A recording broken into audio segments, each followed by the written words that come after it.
Question number 5, Colin King.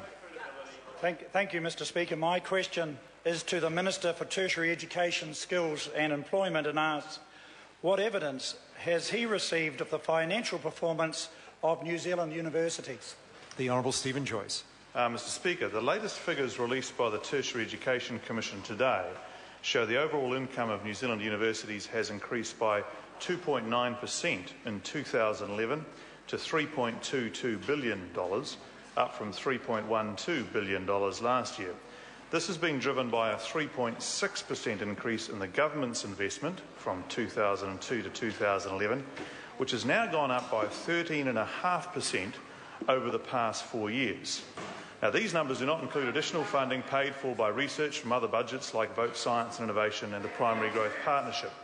Our increased investments in universities has been achieved in very tight fiscal circumstances and has resulted in strong fiscal and educational performances by our universities in the last 4 years. Colin King. Thank you, Mr Speaker. Supplementary question to the Minister. What surpluses have been recorded by New Zealand universities in 2011?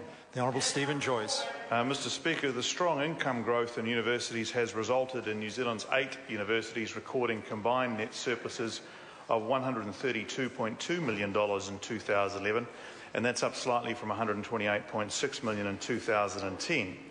These surpluses include some abnormal earnings from both Canterbury University and Lincoln University as a result of earthquake insurance payouts. When those are netted out, the surplus across all 8 universities remains a very healthy $108 million. Overall, the 8 universities' net assets have remained steady at $5.9 billion. Strong universities play a crucial part in lifting innovation and high-level skills across our economy, and the government is working hard to assist them in making an even greater contribution to our country's future. Supplementary question, Grant Robertson. Has the increase in government funding he mentioned in his primary answer kept pace with inflation? The Honourable Stephen Joyce.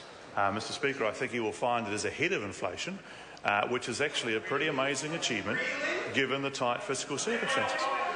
Question number 6, Dr Russell Norman. Thank you, Mr Speaker. My question is to the Minister